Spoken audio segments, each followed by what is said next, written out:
A day after tragedy struck in Des Moines, we know the names of the two teenagers killed in a shooting. It starts right here in the heart of Des Moines. They were 18-year-old Gionni Dameron and 16-year-old Rashad Carr. It's still unknown if Carr and Dameron were the intended targets in this shooting. And besides the teens, the president of Starts Right Here is hospitalized as well. He goes by the name Will Keeps.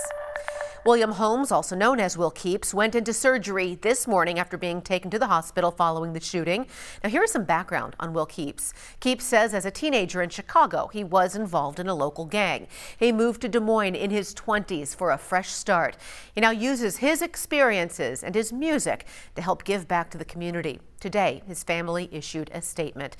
His family said even though Will is severely injured, he is now more determined than ever to continue with his work with at-risk youth and looks forward to once again working hand in hand with other community leaders on the mission of Starts Right Here.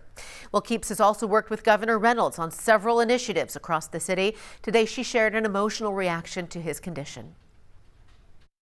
We're going to do everything we can to get him healthy and well and to get him back in there so that he has every opportunity to continue to have these at-risk kids. I have been a huge supporter of his and the program, as well as so many other people, for such a long time.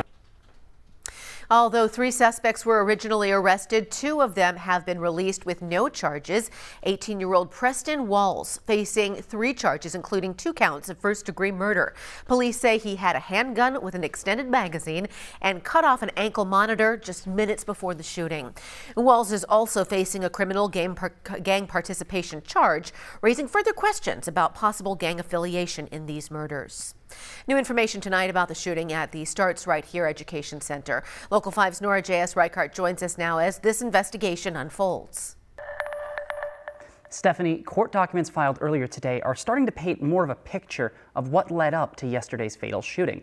Those documents say that Preston Walls showed up at Starts Right Here with a 9mm handgun. Founder Will Keeps tried to escort him out before Walls pulled away and began shooting at Rashad Carr and Gionni Dameron. Keeps was struck by multiple shots as well. Those documents say that Walls and the 2 deceased victims were, quote, known members of local street gangs, with Walls in one group and Carr and Gionni in another. We haven't had a lot of success as a community with kind of driving the kids away from that, and that's why this stings so bad, because that was Will's whole purpose down there, was to keep kids away from this type of activity and show them that there are alternatives. Police say that sort of gang activity has been a major contributor to crime in the city. In 2022, DMPD responded to 21 homicides, up 7 from 2021, which had 14. They also confiscated more than 730 firearms throughout the year. The number of guns that we took off the street skyrocketed and shootings went up. Now, we know a lot of that's related to gang activity. At the time of the shooting, Walls was on a supervised pretrial release for interference with official acts while armed with a firearm and public intoxication. Court documents say he cut off a court-ordered GPS ankle monitor 16 minutes before that shooting. Walls is currently being held in the Polk County jail on cash bond of more than $2.5 million. Stephanie? Nora, thank you. We want to give you a little background on the Starts Right Here program. It provides Des Moines kids a safe space to complete their self-paced learning or credit recovery programs. Their board of directors includes Des Moines Police Chief Dana Wingert, as well as Governor Reynolds. You can learn more about the organization and its mission on our website, weareiowa.com.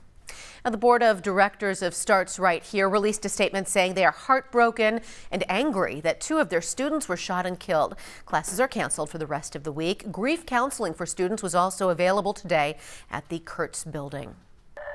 In the wake of this violence, Lincoln High School had extra police and public safety officers in the building and outside. The school said that this is normal operating procedure after an incident like this.